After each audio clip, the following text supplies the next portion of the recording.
ಇದಕ್ಕೆ ಛಲವಾದಿ ಅವರು ಒಂದು ಇವತ್ತು ತಾನೇ ತಾಜಾ ಉದಾಹರಣೆ ಕೊಟ್ಟರು. ಪ್ರಿಯಾಂಕ್ ಖರ್ಗೆ ಅವರ ಡಿಪಿ ಹಾಕೊಂಡು ವಿಜಯಪುರದಿಂದ ಕರೆ ಮಾಡ್ಬಿಟ್ಟು ಕೆಟ್ಟ ಕೆಟ್ಟ ಪದಗಳಲ್ಲಿ ನಿಂದಿಸ್ತಾ. ಹಾಗಂತ ಪ್ರಿಯಾಂಕ್ ಖರ್ಗೆ ಶಿಷ್ಯಾನೆ ಅಂತ ಹೇಳಿ ನಾನೇನ್ ಕಂಪ್ಲೇಂಟ್ ಕೊಡ್ಲಿಲ್ಲ, ಐ ಜಸ್ಟ್ ಇಗ್ನೋರ್ಡ್ ಹಿಮ್. ಸಮಾಜದಲ್ಲಿ ನಾನೇನ್ ಅವ್ರು ಮಾಡಿದ್ದೆ ಸರಿ ಅಂತ ಹೇಳ್ತಿಲ್ಲ. ನೀವ್ ಹೇಳಿದ್ರಿ ಡಿಪಿ ಯಾರ್ದಿದೆ, ಹೆಸರು ಯಾರ್ದಿದೆ ನೋಡಿ ಅಂದ್ರೆ, ಹಂಗ್ ನೋಡಿದ್ರೆ ಪ್ರಿಯಾಂಕ್ ಖರ್ಗೆ ಅವ್ರ ಶಿಷ್ಯ ಅಂತ ಜಂಪ್ ಟು ದ ಕನ್ಕ್ಲೂಷನ್ ಬರ್ಬೇಕಾಗಿ ಛಲವಾದಿ. ನಿಮಿಷ ಮುಗಿಸ್ಬಿಡ್ತೀನಿ ನೋಡಿ. ಮೋದಿ ಅವರಿಗೆ ಮೌತ್ ಕಾ ಸೌದಾಗರ್ ಅಂತ ಯಾರು ಹೇಳಿದ್ರು ಗೊತ್ತಿದೆ ಸಮಾಜಕ್ಕೆ. ಯಾಕೆ ಹೇಳಿದ್ರು ಸರ್? ನಾನ್ ಬೇಡ ಸರ್, ನಾನು ಯಾಕೆ ಹೇಳಿದ್ರು ಏನ್ ಹೇಳಿದ್ರು ಆಮೇಲೆ ಇರ್ಲಿ ಸರ್. ಯಾಕೆ ಹೇಳಿದ್ರು? ಅದೇನೋ ರಾಜಧರ್ಮ ಪಾಲಿಸೋದು ಕಲ್ತ್ಕೊಳಪ್ಪ ಅಂತ ಅವ್ರದೇ ನಾಯಕ ವಾಜಪೇಯಿ ಹೇಳಿದ್ರಲ್ಲ, ಯಾಕೆ ಹೇಳಿದ್ರು? ಆಯ್ತು, ಒಂದು ಸಿಂಪಲ್ ಕಂಪ್ಲೇಂಟ್ ಅಮೃತೆ ಸರ್, ಒಂದು ಸಿಂಪಲ್ ಕಂಪ್ಲೇಂಟ್ ಅನ್ನ ಪ್ರಿಯಾಂಕ್ ಖರ್ಗೆ ಅವ್ರು ಕೊಟ್ಟಿದ್ರೆ ನಿಜವಾಗ್ಲೂ ಅವರಿಗೆ ಬಂದಿದ್ದ ಬೆದರಿಕೆ ಕರೆ RSS ನ ಕಾರ್ಯಕರ್ತನಿದ್ದ, ಹೌದು ಅಲ್ವೋ ಕ್ಲಾರಿಫೈ ಆಗಿ ಹೋಗ್ತಿತ್ತು. ಅವ್ರು ಹೇಳ್ತಾರೆ ಒಂದು ಕಂಪ್ಲೇಂಟ್ ಕೊಟ್ಟು ಒಬ್ಬ ವ್ಯಕ್ತಿಗೆ ಶಿಕ್ಷೆ ಕೊಡಿಸ್ಲಿಕ್ಕೆ ನನಗೆ ಇಷ್ಟ ಇಲ್ಲ. ನನಗೆ ಕಂಪ್ಲೇಂಟ್ ಇರೋದು ಒಂದು ಸಂಘಟನೆ ಅದು ಬೋಧನೆ ಮಾಡ್ತಾ ಇರುವ ಮನಸ್ಥಿತಿ ಬಗ್ಗೆ, ಅದು ಹುಟ್ಟಾಗ್ತಾ ಇರುವ ತತ್ವಗಳ ಬಗ್ಗೆ ನನಗೆ ಆಕ್ಷೇಪ, ವ್ಯಕ್ತಿ ಬಗ್ಗೆ ಅಲ್ಲ ಪ್ರಿಯಾಂಕ್ ಖರ್ಗೆ ಅವ್ರದ್ದು. ಬಟ್ ಈ ಗೊಂದಲ ಅಂತೂ ಉಳಿದೋಯ್ತಲ್ಲ, ನಿಜವಾಗ್ಲೂ RSS ಕಾರ್ಯಕರ್ತನೇನಾ ಕರೆ ಮಾಡಿದ್ದು ಅಂತ 100% ಹೇಳ್ತೀನಿ. It is A fake. ನೀವು ಇದನ್ನ ಈ ಆಂಗಲ್ ಅಲ್ಲಿ ನೋಡ್ತೀರಿ, ನಾನು ಇನ್ನೊಂದು ಆಂಗಲ್ ಹೇಳ್ತೀನಿ. ನನಗೆ ಬೆದರಿಕೆ ಕರೆಗಳು ಬಂತು, ನನ್ನ ಬಗ್ಗೆ ಕಮೆಂಟ್ ಮಾಡಿಸಿದ್ರು ಅಂತ ಇವರೇ ಕೆಲವೊಂದು ಕಾರ್ಯಕರ್ತರಿಗೆ ಹೇಳಿ ಅದನ್ನ ಯಾಕೆ ಹುಟ್ಟಾಕಿರಬಾರ್ದು? Question mark. ಹಾಗೇನಾದ್ರು ಆದ್ರೆ ಒಂದು ಜವಾಬ್ದಾರಿ ಸ್ಥಾನದಲ್ಲಿರೋ ಇವತ್ತು ದರ್ಶನ್ ಕೇಸ್ನಲ್ಲಿ ರಮ್ಯಾ ಅವ್ರ ಮೇಲೆ ಬಂದಂತ ಕೆಟ್ಟ ಕೆಟ್ಟ ಇದಕ್ಕೆ ಅವ್ರು ಡೈರೆಕ್ಟ್ ಆಗಿ ಹೋದ್ರು, ಕಂಪ್ಲೇಂಟ್ ಕೊಟ್ರು, ಬಂದ್ರು. ಇವರು ಕೊಡ್ಬೋದಲ್ಲ? ಅಯ್ಯೋ ಬೇಡ ಪಾಪ. ಆಮೇಲೆ ಬಂದು ಇಲ್ಲಿ ಹಂಗ ಅವ್ರ ಅಪ್ಪನ್ ಬೈದ್ರು, ಅಮ್ಮನ್ ಬೈದ್ರು, ಅವ್ರ ತಂದೆ ಬೈದ್ರು, ಅಣ್ಣನ್ ಬೈದ್ರು, ಮನೆ ಕುಟುಂಬನೆಲ್ಲ ಬೈದ್ರು. ಹೇಳಕ್ ಬಹಳ ಸುಲಭ ಇದೆ. ಯಾಕೆಂದ್ರೆ you put the law into the motion. ಯಾಕೆ ಮಾಡೋದಿಲ್ಲ ನೀವು? ಅಂದ್ರೆ ನಿಮ್ಗೆ ಬಯಲಾಗುತ್ತೆ. ನಿಮ್ ಕಡೆ ಹುಡುಗರುಗಳೇ ಹೇಳಿ ಒಂದೆರಡು ಫೋನ್ ಮಾಡಿಸಿ ಹಾಗೆ ಹೀಗೆ ಅಂತ ಹೇಳ್ಸಿರ್ತೀರಿ. ಇಶ್ಯೂ ಬೇಕು, ರನ್ ಆಗ್ಬೇಕು ಅದು. ಇವತ್ತು ಹೌದ್ರಿ, ನಾನು ಇವಾಗ್ಲೂ ಹೇಳ್ತೀನಿ, ಖರ್ಗೆ ಅವರೇ ಬನ್ನಿ, ನಾನೇ ಕರ್ಕೊಂಡು ಹೋಗ್ತೀನಿ. ಒಂದ್ ಪೊಲೀಸ್ ಸ್ಟೇಷನ್ ನಿಮ್ದು ಯಾರ್ಯಾರು ನಿಮ್ಗೆಲ್ಲ ಬೆದರಿಕೆ ಕರೆ ಹಾಕಿದ್ರು ಆ ನಂಬರ್ಗೆಲ್ಲ ನಾನೇ ಕಂಪ್ಲೇಂಟ್ ಬರ್ಕೊಡ್ತೀನಿ, ಬನ್ನಿ, ಫ್ರೀ ನಿಮ್ಗೆ ಲೀಗಲ್ ಸೇವೆ ಕೊಡ್ತೀನಿ.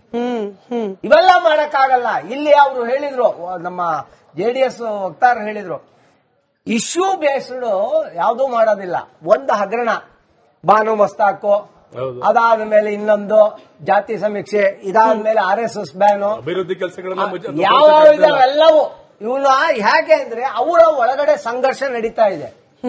ಟರ್ಮ್ ಅದೇನೋ ಪವರ್ ಶೇರಿಂಗ್ ಅವು ಇವು ಎಲ್ಲ, ಅದನ್ನ ಹಾದಿ ತಪ್ಪಿಸೋದು, ಜನರನ್ನ ದಿಕ್ ತಪ್ಪಿಸಿ ಬೇರೆ ಕಡೆ ಹೋಗೋದು. ಇನ್ನೊಂದು ಬ್ರೇಕ್ ಹೋಗೋ ಸಮಯ. ಬ್ರೇಕ್ ಇಂದ ಬಂದ್ಮೇಲೆ ಅನಂತ್ ನಾಯಕ್ ಅವರು ಉತ್ತರ ಕೊಡ್ಲಿ. ಬಿಜೆಪಿಯ ವಕ್ತಾರರು ನ್ಯಾಷನಲ್ ಡಿಬೇಟ್ ಅಲ್ಲಿ ಇದೇ ವಿಚಾರ ಪ್ರಸ್ತಾಪ ಆಗ್ತಿದ್ದಾಗ ತೆಗೆದ ಒಂದು ವಿಚಾರ, ಸಪರೇಟಿಸ್ಟ್ ಗಳ ಜೊತೆಯಲ್ಲಿ ಫ್ರೆಂಡ್ ಆಗಿರುವ ಕಾಂಗ್ರೆಸ್ ಪಕ್ಷದವರು ಇದೀಗ RSS ನ ಬ್ಯಾನ್ ಮಾಡಬೇಕು ಅನ್ನೋ ಚಿಂತನೆಯನ್ನ ಮಾಡ್ತಿದ್ದಾರೆ. ಯಾರು ನಿಜವಾಗ್ಲೂ ರಾಷ್ಟ್ರಕ್ಕೆ ವಿರೋಧಿಗಳು ಅವ್ರ ಜೊತೆಯಲ್ಲಿ ಹಸ್ತಲಾಘವ ಮಾಡೋ ಕಾಂಗ್ರೆಸ್ಗೆ ಯಾವ ನೈತಿಕತೆ ಇದೆ? ಈ ಪ್ರಶ್ನೆಗೆ ನೀವು ಉತ್ತರ ಕೊಡಿ. ಅದಾದ ನಂತರದಲ್ಲಿ ಕಲಬುರ್ಗಿ ಜಿಲ್ಲಾ ಉಸ್ತುವಾರಿ ಸಚಿವರು, ಕಲಬುರ್ಗಿ ಪ್ರತಿ ಬಾರಿ SSLC ಫಲಿತಾಂಶದಲ್ಲಿ ಯಾವ ಸ್ಥಾನದಲ್ಲಿದೆ ಅದನ್ನ ಗಮನಿಸದೆ ಆ ಮಕ್ಕಳ ಶೈಕ್ಷಣಿಕ ಅಭಿವೃದ್ಧಿ ಬಗ್ಗೆ ಮಾತನಾಡೋದನ್ನ ಬಿಟ್ಟು ಪತ್ರ ಬರೆತಿರುವ ಪ್ರಿಯಾಂಕ್ ಖರ್ಗೆ ಅವರಿಗೆ ವಿರೋಧ ಪಕ್ಷವಾಗಿ JDS ಬಿಜೆಪಿ ಅವರು ಚಾಟಿ ಬೀಸಿದ್ದಾರೆ. ಇದ್ರ ಬಗ್ಗೆ ಉಮೇಶ್ ಅವರು ಮಾತನಾಡಕ್ಕೆ ಯಾಸನ್ ಮಲ್ಲಿಕ್ ಅನ್ನೋ ಸಪರೇಟಿಸ್ಟ್ ಅನ್ನ ಪ್ರಧಾನಮಂತ್ರಿಗಳ ಕಚೇರಿಗೆ ಕರೆಸಿಕೊಂಡ ಕಾಂಗ್ರೆಸ್ ಪಕ್ಷ, ದ್ರಾವಿಡರಿಗೆ ಸಪರೇಟ್ ರಾಷ್ಟ್ರ ಬೇಕಿತ್ತು ಅನ್ನೋ ಪಕ್ಷದ ಜೊತೆಯಲ್ಲಿ ಕೈ ಮಿಲಾಯಿಸಿದವರು, ಹಿಂದುತ್ವವನ್ನ ಎರಾಡಿಕೇಟ್ ಮಾಡ್ತೇವೆ ಅಂತ ಹೇಳಿದವರ ಜೊತೆಯಲ್ಲಿ ಚುನಾವಣೆಯ ಮಾಡುವಂತಹ ಕಾಂಗ್ರೆಸ್ ಪಕ್ಷ RSS ನ ಬ್ಯಾನ್ ಮಾಡಬೇಕು ಅಂತ ಮಾತನಾಡ್ತಾರೆ. ಯಾವ ನೈತಿಕತೆಯ ಆಧಾರದ ಮೇಲೆ? ಇಂಥದ್ದೊಂದು ಪ್ರಶ್ನೆ. ಈ ಸಂಘ ಪರಿವಾರದ ಇತಿಹಾಸವೇ ಪ್ರತ್ಯೇಕವಾದಿಗಳ ಜೊತೆಗೆ ಮತ್ತು ದೇಶ ವಿರೋಧಿಗಳ ಜೊತೆಗೆ ಶಾಮೀಲಾಗಿರುವಂತಹ ಇತಿಹಾಸ ಇದೆ.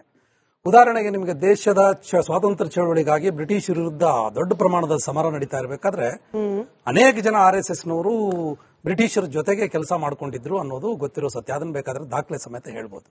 ಸ್ವಾತಂತ್ರ್ಯ ಬಂದ ನಂತರದಲ್ಲಿ ಬ್ರಿಟಿಷರ ಜೊತೆಯಲ್ಲಿ ಅಂದ್ರೆ ಹೆಂಗೆ ಅಂತಂದ್ರೆ ಗೊತ್ತಿಲ್ಲದಿರೋರಿಗೆ ಮಾಹಿತಿ, ಬ್ರಿಟಿಷರ ಜೊತೆಗೆ ನಾವೆಲ್ಲ ಈ ಕಾಂಗ್ರೆಸ್ಸಿಗರು ಅಥವಾ ದೇಶವಾಸಿಗಳು ಹೋರಾಟ ಮಾಡ್ತಾ ಇದ್ರೆ ಅವ್ರ ಜೊತೆಗೆ ಕೆಲಸ ಮಾಡಿಕೊಂಡು ಕ್ಷಮಾಪಣೆಗಳನ್ನು ಕೊಟ್ಕೊಂಡು ಗುಪ್ತ ಮಾಹಿತಿಗಳನ್ನ ಕೊಟ್ಕೊಂಡಿದ್ದವರು ಅನೇಕ ಜನ ಸಾಲು ಜನ ಇದ್ದಾರೆ. ಅದು ಅವರೆಲ್ಲರೂ ಕೂಡ ಸಂಘ ಪರಿವಾರದ ಹಿನ್ನೆಲೆ ಇರೋರು ಅನ್ನೋದು ಗೊತ್ತಿರೋ ಸತ್ಯ. ಅದರ ಬಗ್ಗೆ ಈಗಾಗಲೇ ಡಾಕ್ಯುಮೆಂಟ್ಸ್ ಬೇಕಾದಷ್ಟು ಬಂದಿದ್ದಾವೆ.